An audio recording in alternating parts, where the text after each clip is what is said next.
Moin Moin zusammen, wir sind wieder beim Micha beim Cafe Racer 69 und heute geht es an die Martini ran. Da wird ein bisschen was gebaut, glaube ich, ne? Ja, die Martini ist ja unser Vorführer, mein privates Fahrzeug auch sonst. Kriegen immer alle zum Probefahren. Das ist wie beim Autohersteller, du kriegst die Vollausstattung. Ja, da macht es gleich richtig Spaß. Und dann wollen die meisten natürlich dann auch ein paar Umbauten haben, weil das fährt sich halt schon anders als ein Serienfahrzeug. Es war ja bisher schon ein tolles Fahrzeug, es ist ein komplettes BGM-Fahrwerk drin, was wirklich toll ist. Also wirklich ein tolles Fahrwerk, was wir auch hundertfach verbaut haben. Ganz tolles Fahrwerk, immer wieder zu empfehlen. Super Preis-Leistungs-Verhältnis, sieht toll aus, ne? Alles prima. Heute holen wir uns die Rolex ins Haus. Also es ist schon was Gutes drin, aber es geht natürlich immer noch besser. Außerdem geht es ja auch um Farbe auch. Ne? Ja. Wir wollen jetzt ein bisschen Farbe ins Spiel. Wir konnten nicht anders. Es gibt es ja auch in der Black Edition, aber warum sollte man das tun? Wir verbauen Öhlins. Vorne und hinten. Vorne und hinten. Das machen wir heute. Also zwei Sachen, die ihr heute zu sehen bekommt. Einmal, wie wird ein Stoßdämpfer eingebaut? Für die, die es vielleicht mal selber machen wollen. Und natürlich, wie sehen nachher die Ölins aus? Das wird ja doch nochmal, gerade mit dem Blau, ne? Die Martini mit dem Blau sieht natürlich auch super aus. Und jetzt als Kontrast noch ein bisschen Gelb dazu. Na, vor allem, was wir dann am Ende auch brauchen, sind sie denn wirklich so viel besser? Weil sie kosten ja auch das Dreifache. Ja, das werden wir dann bei einem Fahrtest nochmal separat machen. Also wir wissen ja, wie sie sich vorher fährt mit dem BGM-Fahrwerk. Und Micha wird es vielleicht aus seiner eigenen Perspektive, der das Ding ja nur lange fährt, mal schildern. Bei einem Testvideo dann, wie die Ölins sich tatsächlich fahren, lohnt sich jetzt der Preis vom Fahrverhalten bei einer Vespa. Beim Motorrad mag es vielleicht schon wieder anders sein. Ölins ist der führende Hersteller im Rennsport, überall. Also jede MotoGP-Kiste, alles setzt auf Ölins, auch in der Formel 1, alles setzt auf Ölins. Ölins ist der brutale Marktführer. Ja, vielleicht kann Micha uns auch gleich mal zeigen, was jetzt in der schönen Verpackung von Ölins drin ist. Machen wir. Und danach geht es ans Anbauen und dann kommen wir hinten auch noch an den Anbau, damit ihr auch das mal gesehen habt. Und beim nächsten Video dann ist noch ein bisschen kalt draußen, dann machen wir mal eine Probefahrt. Ja, genau. Dann packen wir doch mal diese wunderschönen Ölins-Stoßdämpfer aus. Kiste. Wir haben natürlich die gelb-goldenen genommen. Die gibt es auch in der Black Edition, aber das wäre ja schade. Da habe ich jetzt gleich mal eine Frage zu den Ölins, die kannst du mir vielleicht beantworten. Die Stoßdämpfer gibt es ja schon eine Weile, aber die waren ja vorher nicht mit ABE, glaube ich. Ja, die sind aber jetzt schon eine Weile raus mit ABE. Ich habe nicht mitgekriegt, wann, aber die gibt es jetzt schon, weil jetzt liegt denen hier eine allgemeine Betriebserlaubnis bei. Ah, wunderbar. Ja. Cool. Und die sind speziell für Vespa vorne und hinten, also für die GTS. Also alles mit ABE, von daher kann einfach verbaut werden, Ende aus. Anbauen, glücklich sein, alles schön. Fertig, genau. Dann haben wir noch so ein bisschen Schraubenkram, wo wir auch mal schauen müssen, wofür das da ist, weiß ich noch gar nicht, werden wir sehen. Und wer die Stoßdämpfer jetzt sucht und haben möchte, kann der die bei euch bestellen? Ja, der kann die bei uns bestellen, selbstverständlich, klar. Okay. Also Link packe ich noch mal unten rein zum Cafe Racer 69. Da ist er. Ja, ist einfach hübsch. Ja, dieses Gold mit dem Gelb, ne, das ist schon... Ja, ist einfach hübsch. Einfach hübsch. leider schön. Leider hübsch, ja genau. So, das war's. Mehr ist da auch nicht drin. Ja, also wir haben so ein paar Schräubchen, Adapter und den Stoßdämpfer. Genau, wir legen den mal hin. Tun mal unseren Karton weg. Dann haben wir uns auch ein bisschen hübscher. So, toller Dämpfer. BGM, toller Dämpfer. Ja, aber allein die Optik ist schon, ist schon eine andere. Ja, ist was anderes. Ja, das ist schon anders. Wenn es passt von der Optik, ist es natürlich schon schön mit dem Orange und Gold. Ne? Das sieht schon toll aus. Ja. Behälter für die Druckstufe und die Federvorspannung. Du machst die Federvorspannung, hier stellst du auch nichts ein. Du stellst gar nichts ein hier. Du hast nur die Federvorspannung, die du wirklich einstellst. Okay, der ist automatisch schon eingestellt. Macht auch keinen Sinn.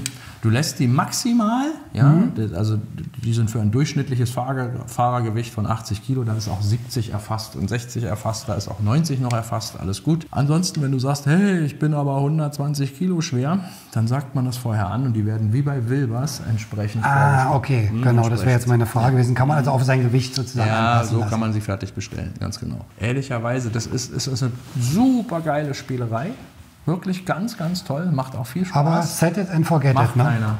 Wir verbauen die ja schon ein paar Jahre jetzt mittlerweile und alle, die zurückkommen zur Wartung und so sonstiges, stehen in der Grundeinstellung. Ja. Also 95%. Ich lande auch oft wieder bei der Grundeinstellung, wenn ich dann viel rumstelle und probiere. Ich mache das natürlich aus Testzwecken, aber irgendwo landet man dann doch wieder so bei einem Mittelwert und dann ist man bei der Grundeinstellung dann. Ne? Wir haben natürlich jetzt den großen Vorteil, dass durch deinen Saloni-Fender hier das alles so schön zugänglich ist und wir jetzt mal ein bisschen mehr sehen. Normal, man kriegt das natürlich auch mit dem Originalfender hin. Dann sieht man es nur nicht so schön. Ja, man sieht es nicht so schön und man bricht sich ein bisschen mehr die Hände, wenn man da von unten... Nö, das geht ganz gut. Ehrlich, das mit einer Hebebühne, ja. Achso, ja gut. Ich habe das mal auf dem Boden liegend gemacht. Das ist dann ein bisschen ätzend, das stimmt. Ja. Also eine Hebebühne ist immer von Vorteil. Schwingenabdeckung ab. Man sieht auch hier die 10.000 Kilometer oder gut 12, was sie mittlerweile runter hat. Ne? Alukorrosion ist normal. Ja. Kriegt man da so die wird auch Winter, gut bei Schnee nicht, aber die wird auch ganzjährig gefahren. Ja, das kriegst du nicht mehr richtig sauber hier. Das ist zu rau. Also klar kann man das mit einer Drahtbürste putzen, aber so richtig nicht. Und hier stellt sich so einfach ab. Hier stellen wir ein Holzklötzchen, dann haben wir das ausgeglichen.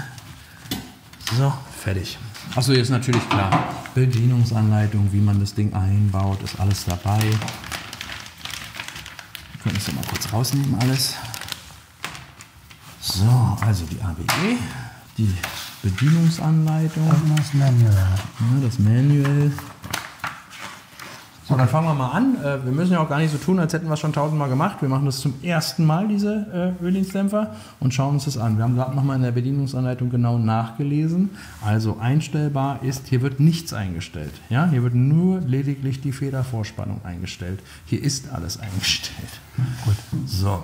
Dann haben wir mitgeliefert bekommen, hatten wir auch noch mal gerade geguckt, diese Klammer hier, die war ja in dem Tütchen, die ist dafür gedacht, hier ist ja nochmal der Fender drüber. Und vom Fender ist hier ja die Schwingenabdeckung, dieses plastikschwarze Teil. Und die machen das jetzt so, dass dieses Teil hier hinkommt, diese Klammer hier oben reinkommt. Wir machen das ein bisschen versetzt. Wir montieren das auch, sieht schicker aus. Ihr seid praktisch in der Premiere dabei. Live dabei. Das erste Mal Öldienst. So. Trotzdem gucken wir. Mich interessiert das jetzt einfach mal. Ich schraube mal, weil die Gewindesteigung ist dieselbe. Dann nehmen wir uns hier mal so eine neue raus. Erstmal ohne Scheibe, einfach so. Ich will nur mal was sehen. Weil eigentlich sind die mir zu lang, weißt du? Ja, die gucken ja oben raus. Die gucken dann oben raus. Ich verstehe es noch nicht so richtig. Aber warum sollte man, die Aufnahme bleibt doch die gleiche hier oben. Wir werden das gleiche. Dann kann man doch die alten Schrauben wieder nehmen. Ja, ich weiß auch nicht, warum man hier neue reintun sollte. Das ist mir ein Rätsel tatsächlich. Ja. Zumal, jetzt sieht man ja, sie kommt dann oben raus. Was habe ich davon? Das weiß ich noch nicht genau. Wir werden es sehen, wenn wir den Öldienst dann wirklich einbauen. Ich wollte das nur mal sehen gerade und euch auch zeigen. Das ist schon noch so ein kleines Fragezeichen, warum die da dabei sind. Ja, das sieht ja komisch aus, wenn die Schrauben da oben so weit rauskommen. Für unten passen sind sie viel zu kurz. So, auch hier wieder der Imbus steckt richtig drin. Die Verlängerung auf dem Kreuz nicht ganz. Ich will hier aber nicht mit dem Gelenk arbeiten, weil es mir zu viel Platz raubt. So, da haben wir es schon angelöst. Hauptsache der Innensechskant steckt vernünftig in der Ja, die Schraube möchte man sich auch nicht vernudeln. Das wäre doof. Ja, genau. Deswegen da immer bitte gutes Werkzeug nehmen und nicht in die Werkstatt kommen mit, oh guck mal, wollte ich mir machen, habe ich leider, das wird teuer. Gleich kommt uns der Fender entgegen. Das ist halt hier so in der Variante. Übrigens habe ich gerade mal nachgeguckt, aktuell, weil alle ja die Preise anziehen, der ist ja von Celioni, aktuell kostet das Ding für 12 Zoll, für 13 muss der umgearbeitet werden. Ja? Achso, die Frage kam in den Kommentaren, ob es den auch für 13 Zoll gibt. Ja, bei uns. Oder bei jedem Stahlmenschen, der es dir umbaut, weil du musst hier unten, zeige ich dir gleich mal, passt natürlich nicht. Du musst es hier verlängern, sonst passt es nicht. Sonst ist es nicht richtig. Das heißt, den gibt es nur für 12 Zoll und der kostet aktuell knapp 500 €. Das ist unfassbar. 500 €? Unfassbar teuer geworden, ja. Verrückt. Aber wer den haben möchte, also ihr könnt den auf 13 Zoll umbauen. Wir bauen den auf 13 Zoll. Okay. Genau. Na, wie gesagt, funktioniert mit dem Fender genauso, alles nur nicht so hübsch zu sehen und hier funktioniert es schon leichter, gar keine Frage. Ja, man muss gut rankommen. Ne? Ja. Das Tollste ist, mit der Variante ein Lenkkopflager zu machen. Ist jetzt nicht die Hürde, die Verkleidung abzubauen, aber was ein bisschen nervig manchmal ist die Bremsleitung zum ABS-Block, die du hier oben lösen musst, weil du sie ja mit Fender alles mit der Gabel zusammen rausholst. Kannst du die hier klemmen, machst hier unten ab, tschüss, weil du musst es nicht durch den Fender durchfädeln. Stimmt. Geht so viel schneller. Lenkkopflager in der Variante, das ist mal ein Vorteil. Normales Tuning ja immer mehr Arbeit. Und hier macht es weniger. Hier macht es tatsächlich mal weniger. So, hier mal kurz. Das ist der 500 €. Genau, das ist der und den haben wir hier halt umgearbeitet, dass er ein bisschen länger ist. Er muss länger werden, sonst passt es bei 13 Zoll nicht richtig. Aber das ist übrigens auch nicht von uns, das siehst du, das ist original. Ach echt, ja? Ja, ist original. Also wir haben es schon mal ein bisschen zugemacht wieder, aber es kommt wieder zurück. Das ist original. Na, was willst du noch verlangen bei 500 Euro? Das ist echt teuer. Also, Wahnsinn. Ja. Aber es ist halt optisch wir schon was. arbeiten aber gerade daran, ob wir die Dinger eventuell in Carbon oder Kunststoff nicht nacharbeiten können. Was auch viel logischer wäre, Ja, eben. weil A, rostet es nicht, B, Gewichtsersparnis, darum geht es ja. So. Da sind schon andere Gummis drin, ja, ne? hier sind schon BGM-Gummis drin. Die Originalen waren porös, die sind ein bisschen härter auch. Deswegen haben wir da. Halten länger? Hoffe ich. Ob sie wirklich länger halten, kann ich dir nämlich noch gar nicht sagen. Ja. Aber sind halt härter und das verändert natürlich auch die Querkräfte. Ja. Da immer aufpassen, wenn man die wechselt, dass es dasselbe Gewinde ist, aber ist es. Nicht, dass man hier mit einer anderen Gewindesteigung das zusammenbaut und durch das Gewinde versaut. So, hierfür gibt es Vorschriften. Newtonmeter und so weiter. Ich mache das aber schon so lange. Du hast einen einstellbaren Schlagschrauber, der der richtigen Newtonmeterzahl. Der ist einstellbar. Das darf auch nie so zusammengedreht werden, dass es hier rausquillt und sich zerquetscht. Ne? Das ist klar. Straff, aber das war's dann auch. So. Dann schauen wir mal. Zzt. Daran. Ich halte es erstmal einmal an. Erstmal werde ich es einmal anhalten. Dazu die Bremsleitung aus der Original. Ja, jetzt sehen wir auch schon, warum die Bremsleitung da raus muss. Ne? So, weg, da haben wir ein bisschen mehr Luft. Der ist nämlich ein bisschen dicker. Ja, der ist. Jetzt seht ihr mal, genau, Vergleich. Ja. Also auch die Federn-Durchmesser ganz anders. Ne? Die Spiralen sind anders, nicht so aber, eng. Wie gesagt, trotzdem ein sehr, sehr, sehr guter Dämpfer. Ja, also da gibt es keinen Grund, ihn schlecht zu machen. Wirklich sehr guter Dämpfer. So, das sieht gut aus. Das sieht gut aus. Sieht ja fast so aus, als würde es auf Anhieb passen. Also das Fahrzeug ist hochgebockt, deswegen ist hier jetzt Luft. Ne? So. Aber das sieht gut aus. Das schrauben wir doch mal zusammen. Immer schön per Hand ansetzen, damit man nicht schief ansetzt. Aber es geht sowieso nicht anders an der Stelle.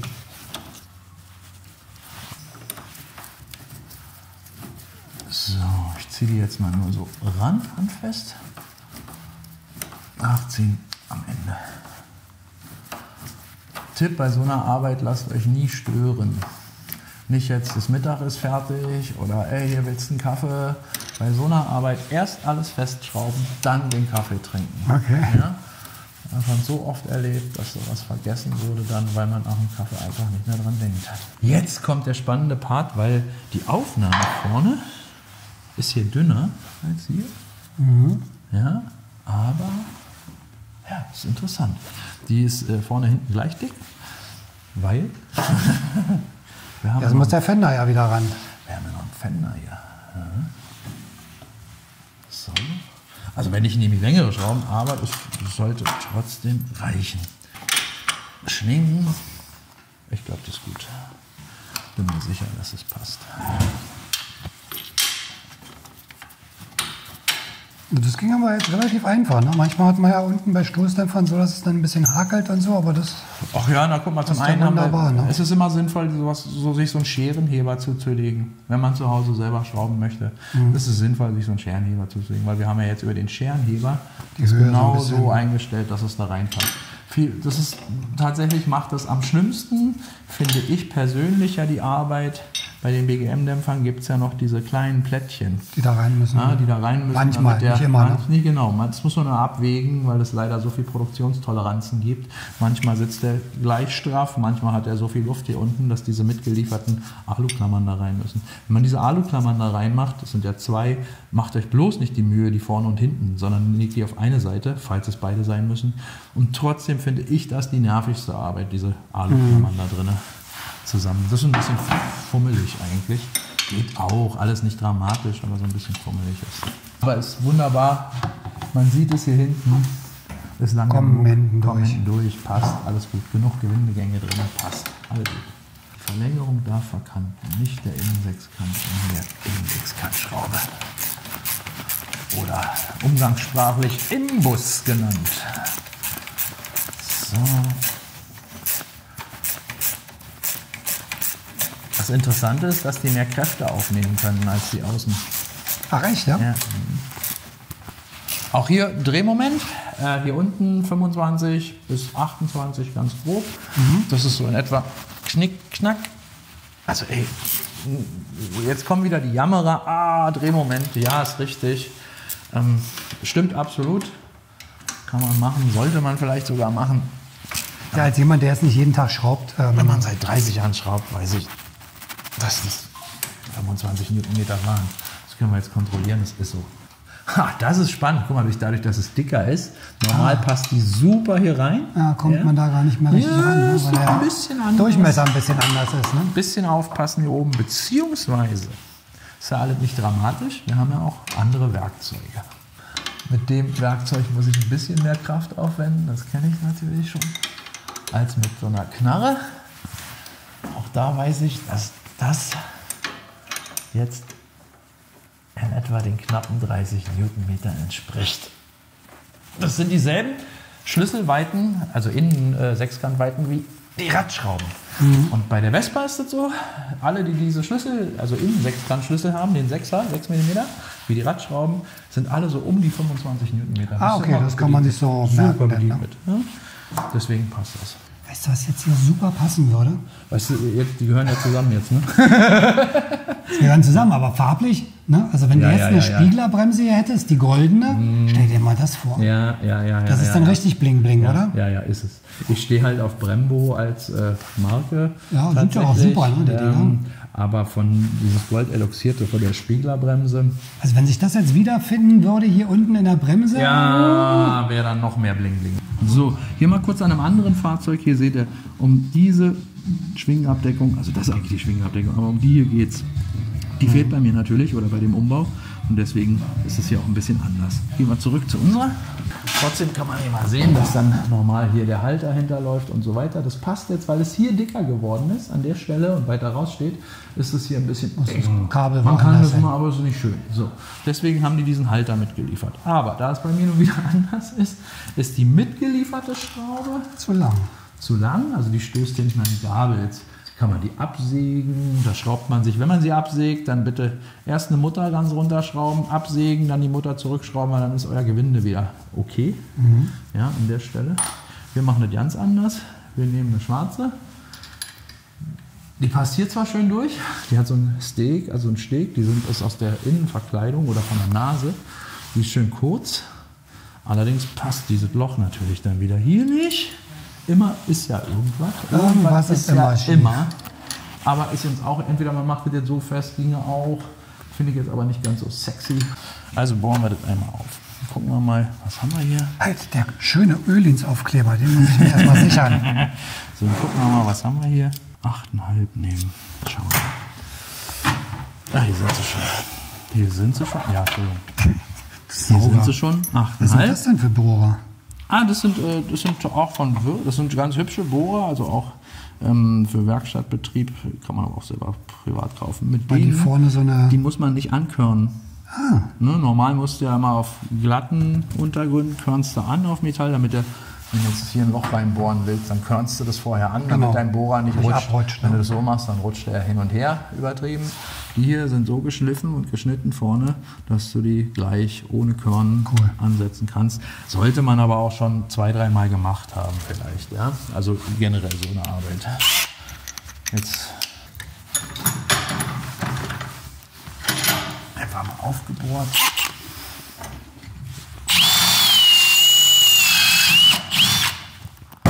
Kontrolliert. Passt. Passt durch. Optimal.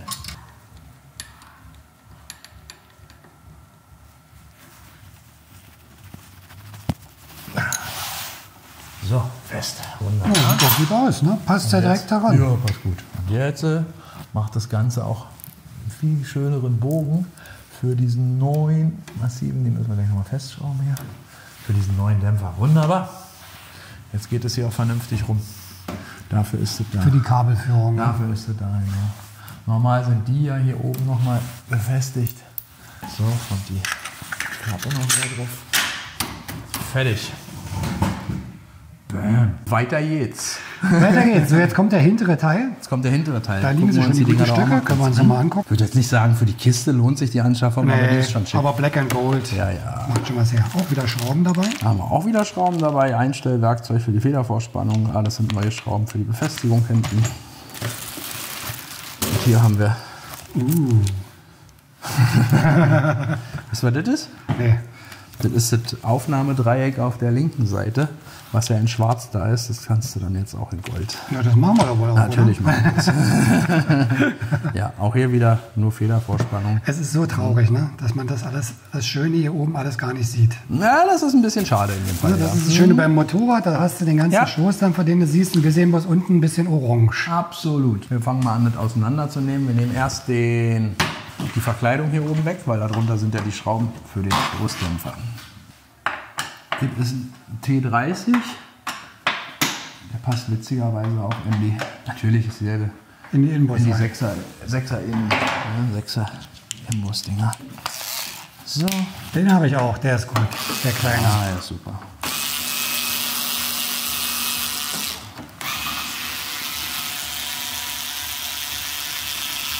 So. Mit. So. Ungünstiger Platz, nicht dahin stellen. So, und schwupp. Wieder zu, damit es nicht so arg riecht. Und wenn man das schon mal ab hat, dann kann man hier ruhig mal putzen. Wollte ich gerade sagen. Ne? Können wir gleich mal einen Lappen runterschwingen. Habe ich da. Jetzt müssen wir den Luftfilter unten anlupfen. Okay, dann das hier, dieses Dreieckchen. Ach, das sind diese... Das dürfen wir austauschen gegen ein goldenes. Ist nicht ein Hammer? Und wenn man das noch sauber machen würde hier, boah, Alter.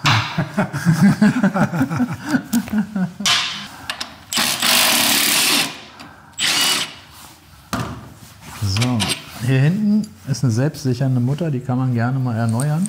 Ja, 3-4 Kann Mal die ein, zweimal, rausgeschraubt. ja, man kann die 1-2 Mal verwenden. Auf der Seite beachten, Dämpfer hat hier 2 Hülsen. Ich muss gleich mal gucken, ob da neue bei sind. So, normal kann man dafür auch einen Akkuschrauber nehmen. Aber für euch. So, eins. Jetzt der hintere.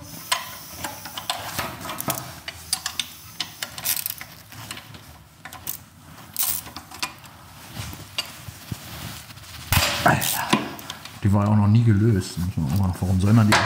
Die gibt keinen Die Grund. macht man ja nicht so oft ab. Ich würde sagen, Rollerleben lang nicht. Es sei denn, man baut sich Öl ins ein. Oder Tieferlegungskit. Oder, genau, wollte ich sagen. Gut, ja. Es gibt ein Tieferlegungskit für die Kiste, ganz genau, ja. Interessant. Ich habe den auch noch nie ausgebaut. Ah, der ist in einem Stück und die neuen sind einzeln. Okay. GTS. Ja, Wahnsinn. sollte passen.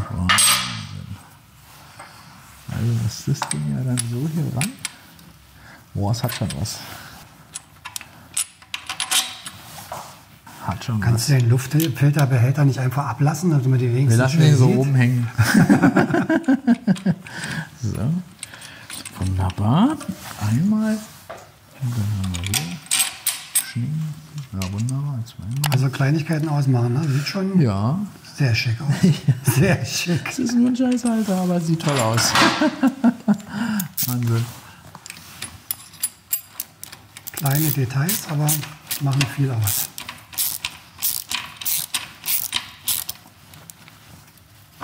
Fest. Sehr schön.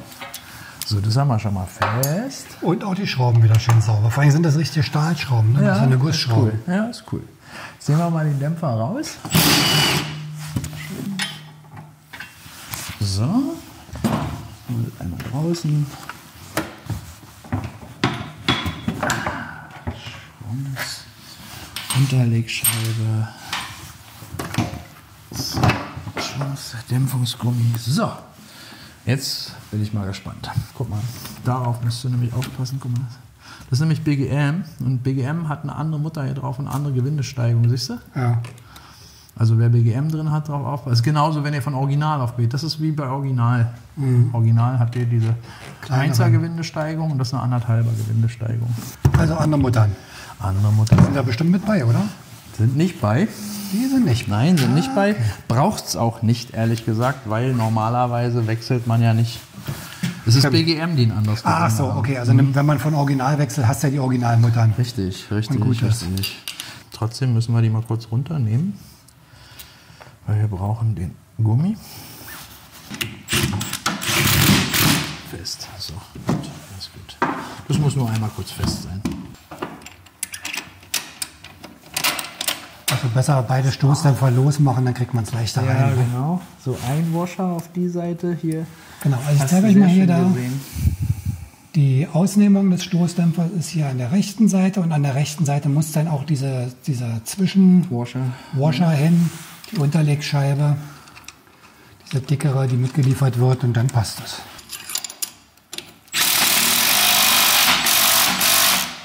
Fest. Also vielleicht nochmal zu erklären, wir hatten jetzt unten die beiden Schrauben nochmal gelöst von diesen Dreiecksaufnahmen, um oben das besser einfädeln zu können. Dann ist es ein bisschen leichter. Ja. Das hat sich jetzt einfacher erwiesen bei den Dämpfern. So. Okay. Also auf der Seite sitzt das Ding schon mal. So. Ich hoffe ganz stark, dass wir den wieder reinkriegen, ohne den Auspuff abzunehmen. Also wer einen Serienauspuff fährt, muss den sowieso wegnehmen, das ist klar. Aber hier kommst du manchmal vorbei mit dem Remus. Ja, das geht. So. Flupp. Flupp. Ruf da.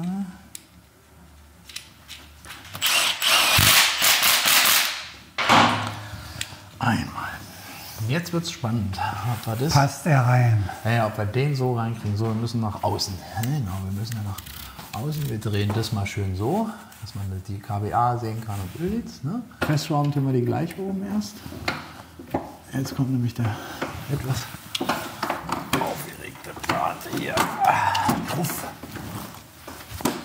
Super, das gefällt mir gut. Auf der anderen Seite den Washer nach hinten gepackt. Ist so nicht in der Bedienungsanleitung gelesen, oder? Hast du das da gesehen? Nee, also da stand drin nur vorne in die Unterlegscheibe, aber tatsächlich müssen wir hinten diesen, Weil der ist schmaler hier und wir verlassen sonst den Gewindebereich. sonst ist der Gewindebereich nicht lang genug. Also der Washer, der andere, der zweite, der übrig ist, der kommt auf die andere Seite, dahinter. Genau. Und dann jetzt passt haben das wir auch mit dem Gewinde. Genau, jetzt ist das Gewinde nämlich wieder bis zum Anschlag. Fantastisch. Ja, immer Augen auf beim Schrauben. Nie blind irgendwas zusammenzimmern, ey. Großartig. Einmal fest. Jetzt machen wir, wollen wir das hier gleich fertig machen? Ja, dann machen wir gleich den Luftfilter wieder runter. Okay. So. Schade, dass Ach, Menno. Ja, das ist Also wir brauchen demnächst mal einen transparenten Luftfilter hier irgendwie. ja, das ist ein bisschen schade, aber Na, ein bisschen sieht man ja noch hinten. genau, es geht ja auch ein bisschen um Die versteckten Sachen, die man das dann... Innenleben, genau. Also Tuning ist ja erst dann spannend, wenn man 5-mal hingucken muss. Und zimmern wir oben mal.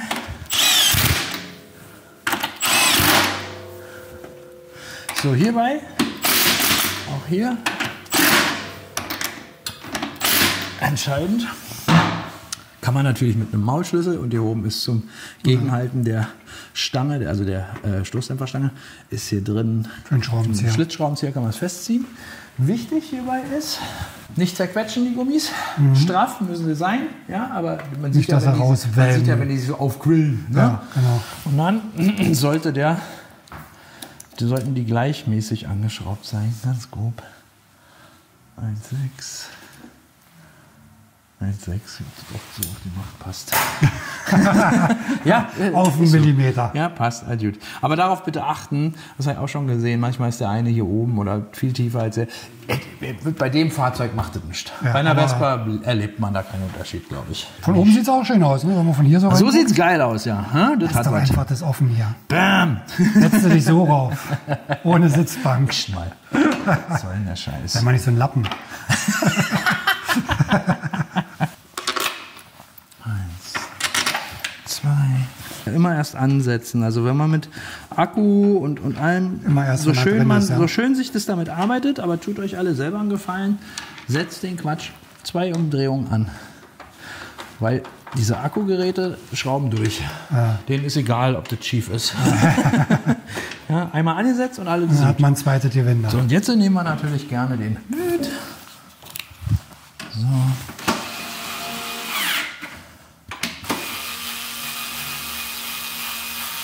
Deswegen arbeiten mit Akkuwerkzeugen großartig, aber immer erst ansetzen.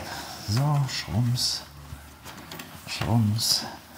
Das Ding ist ja auch regelmäßig porös und kaputt. Ja, der ist immer da noch- verstehst du aber nicht, warum ist das nicht ein Na, durch das Benzin, ne? Ja, ja, aber das ist ein benzinfester Gummi, sollte da vielleicht sein, An sich oder? schon, aber der ist teurer, Macht ein um bisschen 3 Cent. Sinn. Ja, wahrscheinlich. Ja. Lass mal 5 Schrauben im Luftfilter weg, hast du wieder raus. Ey. So, gut, drinne. Aber doch, guck mal, das ist eigentlich geil. Das ist eigentlich geil. Du kommst kommst du von hier oben wunderbar ran. Guck mal. Ach, Das ist eigentlich geil. das ist natürlich super. Weil du bei Original, zum Beispiel bei Original, hast du ja diesen Einstellschlüssel, musst da wo du unten die rum Vorrastung am hast. Hammer. Du kriegst es ja nicht hin, ohne den Luftfilter zu lösen. Ja. Das geht ja nicht auf der Seite. Ja, das ist cool. Das ist gut, kommt Das man ist gut cool. ran. Du kommst echt Über gut die ran. Verlängerung. Ja, kommst echt gut ran. Tolles Werkzeug. Cool. Ganz ehrlich, bei dem Preis, Ach, Preis, haben wir noch gar nicht drüber gesprochen. Machen wir auch nicht, ja? ich sag mal Hast du den genauen Ich sag Preis? mal den Circa-Preis. Circa-Preis. Circa-Preis. Vorne 980, hinten, ich glaube 780. Ich gucke gerne nochmal nach. Aber 2 hinten billiger als der eine die vorne. 2 hinten haben auch keinen Ausgleichsbehälter. Stimmt. Ich habe sie auch noch nicht gefunden mit, ich glaube, es gibt es hinten nicht mit, von Öhlins zumindest. Von Öhlins zumindest. Hatte ich aber auch vorher nicht drin. Also die BGMs waren schon der Kracher. Die waren super. Ja, also und was so jetzt? Und bei den BGMs ist es genauso. Die mit Ausgleichsbehälter sind nicht unbedingt besser. Ich hatte sondern die ja sind drin. feinfühliger. Ja, die sind ein bisschen feinfühliger. Ein bisschen fester auch noch, ne? Ja, aber das ist so minimal tatsächlich. Aber es sieht schick aus. Ich meine, wir machen ja vieles, weil es schick aussieht. Ja, gerade. Das ist schon brutal hier Das vorne ist jetzt, jetzt ne? so Pi mal Daumen. So. Ist das jetzt so ein, warte mal, haben wir so knapp 2000 Euro Fahrwerk, ne? Knapp. Fast 2000 Euro, ja. Also mit Einbau kannst Mit du Einbau sagen, 2000 Euro, ne? Fast 2000 Euro. Wahnsinn. Aber Michael, jetzt nochmal ehrlich, da geht doch noch was mit der Bremse, oder? Ja. Also, du bist doch so ein Ästhet. Da geht doch noch was. Bin ich, das ist richtig. Tatsächlich. Hast du eine hier mal zum Ranhalten? Nee, habe ich nicht. Ach, schade. Leider nicht. Und tatsächlich muss ich sagen, ich bin so ein Brembo-Fan. Also ich sag mal, das hat sich gelohnt, oder? Also, Also optisch. vom Fahren können wir beide noch nichts sagen. Werden wir demnächst mal nachholen. Aber optisch, was sagt ihr dazu? Schreibt es mal in die Kommentare rein. Daumen nach oben oder Daumen nach unten. Öhlins bei einer Vespa. Preis ist sekundär. Wer sowas macht, da denkt man nicht drüber nach. Nein, das ist man was kauft ja für auch die- keine Rolex und guckt, was kostet die denn eigentlich. Die kaufe ich mir, weil ich sie mir kaufen will. Punkt. Ja, das ist halt der Luxus, den man sich dann halt mal gönnt, wenn man es halt ein bisschen noch over the top machen möchte. Es ist over the top. Ja, Es also- ist eine Vespa. Es ist eine Vespa. Ja? Es ist over the top. Aber weißt du, das ist ja auch irgendwie das Lustige daran. Ganz Ja, du, ehrlich. mal gucken, wann jetzt die ersten Fake-Ölins kommen, die sich also weiß ich nicht, den Originalstoßdämpfer orange lackieren ne, und den bei Alibaba kaufen oder so. Ja, das ist also Original-Ölins, alles mit AWE, vorne, hinten, wirklich toll. Also wie gesagt, over the top, definitiv. Aber Einbau fand ich jetzt relativ, also gut, bei dir natürlich jetzt noch leichter, weil kein Schutzblech da ist, aber ging problemlos. Ja, ne? Also völlig problemlos. war jetzt relativ. Tolle Passgenauigkeit, Ja. toll gearbeitet. Also das ist dann dem Preis auch gerecht. In derselben Preisklasse übrigens auch das Wilbers-Fahrwerk. Ja. Wilbers-Fahrwerk ist ein deutscher Hersteller, sehr gute Fahrwerke, auch ist eigentlich das deutsche Ölins. Wilbers ist das deutsche Ölins, ja. Nur es ist halt nicht so vermarktet. Es ist Und nicht optisch so nicht bekannt. ganz so ein Highlight, ne? Ja, Die sind genau, halt schwarz das ist- oder silber Aber und das ist halt- qualitativ ist es dasselbe. Ja. Ja. Die haben auch schon deutlich länger für die GTS ein eigenes Fahrwerk. Mhm. Gibt es von Wilbers schon sehr lange. Kostet aber auch dasselbe. Ich glaube, vorne ist auch, liegst du bei 900 Tacken. Selbst wenn man jetzt ein schwarzes Fahrzeug hat, dann nur die Federbeine so in orange. Ja, ist schon schön, oder? Also wenn ihr euch dafür interessiert, für die Ölins, bei Micha könnt ihr die ordern. Link packe ich unten in die Videobeschreibung mit rein zum Kaffee Racer 69 in Berlin. Ne? Also meine Anmerkung nochmal, Leute, was sagt ihr mit der Bremse? Ne? Auch wenn es auf Brembo steht. Wenn du es jetzt natürlich bunt magst, wäre auch die Option, nimmst einen Spiegler in Rot. Ja, wäre auch machst du eine möglich. rote daran? Könnte man machen. Würde Ja, dann auch wieder schon zu so ein bisschen zu hier mit den Martini Streifen passen. oben, ne? Genau, Weil dann- ja, genau. Könnte man so Also machen. in der nächsten Folge seht ihr dann, wie Micha eine neue Bremse vorne einbaut. Warten wir mal ab. Mal gucken, wer als Also wenn genug negative Kommentare zu dieser Farbe der Bremse kommen, dann muss Micha die Bremse umbauen in einen Spiegler, in Gold oder in Rot.